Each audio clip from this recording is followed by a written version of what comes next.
பிரஜாபதியின் வருகை. தாட்சாயினியின் மகிழ்ச்சி. சிவபுராணம். தாட்சாயினி தேவி தன் தந்தையின் சம்மதம் இல்லாமல் தன்னுடைய திருமணம் நிகழ்ந்ததால் தன் மீது தந்தை மிகுந்த கோபத்தில் இருப்பார் என்றும் தன்னை காண வர மாட்டார் என்றும் எண்ணினார். தான் விரும்பிய வாழ்க்கை அமைந்தாலும் தன் பெற்றோர்களின் ஆசிர்வாதம் இன்றி தன் திருமணம் நிகழ்ந்ததை எண்ணி மனம் வருந்தினார். தன் மனைவியான தாட்சாயினியின் மனவருத்தத்தை அறிந்த சிவபெருமான் தேவியின் மனம் மீண்டும் வருத்தப்படாதவாறு நடந்து கொண்டார். அமைதியாக இருந்த கைலாய மலையில் பாடல்கள் பாடிய வண்ணம் இருந்தன. எம்பெருமானின் இச்செய்கையால் தான் மனதில் அடைந்த கவலையை முழுவதும் மறக்க முடியாத பட்சத்திலும் தான் விருப்பப்பட்டு மணமுடித்த கணவர் முன்னிலையில் மகிழ்வாக இருப்பதாக புன்முறுவலுடன் காட்சியளித்தார் தாட்சாயினி தேவி. புன்முறுவலுடன் காட்சியளித்த தேவியை கண்ட எம்பெருமானான சிவபெருமான், தேவியே, இனி நாம் சம்பந்தப்பட்ட முடிவுகள் எதுவாயினும் சரியோ தவறோ அதை நீரே முடிவு செய்வாயாக என கூறினார்.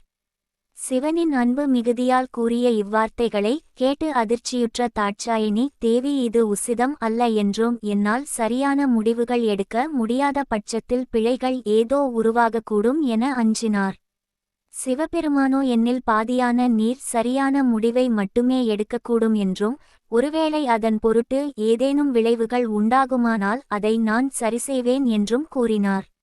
ஆனால் இனிவரும் காலங்களில் என் பொருட்டு முடிவுகளை நீரே எடுக்க வேண்டும் என்று திடமாக கூறினார். சிவபெருமானின் வார்த்தைகளை மீறி எதையும் கூற இயலாத நிலையில் என் பொருட்டு என் கணவரான நீங்கள் எவ்வித சங்கடங்களையும் அனுபவிக்க நேராமல் நான் காப்பேன் என்றும் எனினும் ஏதேனும் பிழைகள் உண்டாயின் அதற்கான முழு பொறுப்பும் என்னையே சாரும் என்றும் தாட்சாயினி தேவி வாக்குறுதி அளித்தார். தாரகாசுரன் ஒன்றிணைந்த சிவபெருமானையும் தாட்சாயினி தேவியையும் பிரிக்க ஏதேனும் வழியுண்டா என சிந்தனையில் ஆழ்ந்தான். ஏனெனில் தாட்சாயினி தேவி இருப்பது எம்பெருமான் வாழும் இடத்தில்.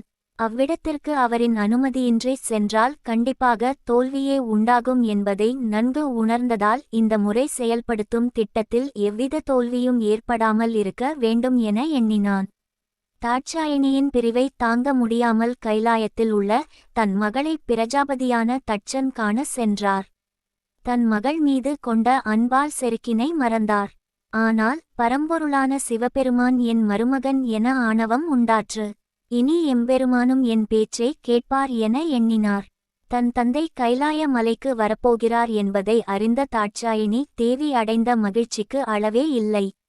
தன் தந்தையின் வருகையை அறிந்து அவரின் விருப்பம் போல் கைலாய மலையில் தன் கணவனான எம்பெருமானின் ஆதரவால் சில மாற்றங்களை செய்தார். தந்தையின் வருகையால் மிகவும் மகிழ்ச்சி அடைந்த தாட்சாயினி தேவி தந்தையின் காலில் விழுந்து பணிந்து ஆசிர்வாதம் பெற்றார். ஆனால் எம்பெருமானான சிவபெருமான் அவர் அமர்ந்த இருக்கையில் இருந்து எழாமல் இருக்கும் இடத்தில் இருந்தே அவரின் வருகையை வரவேற்றார். இதனை கண்ட பிரஜாபதியான தட்சன் மிகுந்த சினம் கொண்டார். ஆனால் அதை வெளிக்காட்டாமல் அவரின் மனதிலே வைத்திருந்தார். நீண்ட நாட்கள் கழித்து தன் மகளை கண்டதால் அவள் செய்த தவறினை மறந்து ஏற்றுக்கொண்டார். பின் தன் மருமகனான எம்பெருமானிடம் தனக்கு ஒரு உபாயம் செய்ய வேண்டி பிரஜாபதியான தட்சன் சிவனிடம் நின்றார். என்ன வேண்டும் என்று சொல்லுங்கள் என எம்பெருமான் வினவினார். அதற்கு பிரஜாபதியான தட்சன், என் மகளின் பிரிவை என்னால் தாங்கிக் கொள்ள இயலவில்லை. எனவே என் மகளும் என் மருமகனான நீங்களும் என் இல்லத்திலே தங்க வேண்டும் என வேண்டினார். இதை கேட்டதும் அவருடன் வந்தவர்கள் அதிர்ச்சி அடைந்தனர். உலகிற்கு பரம்பொருளான சிவனை தன் இல்ல மருமகனாக அழைத்தது நன்றன்று என அங்கு தட்சனுடன் வந்த அனைவரும் எண்ணினார்கள். தன் தந்தை தன் மருமகனிடம் இவ்விதம் கேட்டதை பார்த்து தாட்சாயினி தேவி அதிர்ந்தார். மேலும் தன் கணவர் இவருக்கு எவ்விதம் பதில் உரைப்பார் என்றும் அந்த பதிலால் தான் சினம் கொள்ளாமல் அமைதி காக்க வேண்டும் எனவும் தாட்சாயினி தேவி எண்ணினாள். பிரஜாபதியான தட்சன் கேட்டதில் எவ்விதமான சினமுமின்றி அமைதியுடன், பிரஜாபதியே, தாங்கள் வேண்டிய கேள்விக்கான பதிலை என் மனைவியான தாட்சாயினி தேவி கூறுவார் என்று சிவபெருமான் கூறினார். இனி தன் மனைவி எடுக்கும் அனைத்து முடிவுகளுக்கும் நான் மனப்பூர்வமாக சம்மதிப்பேன் என்று கூறினார்.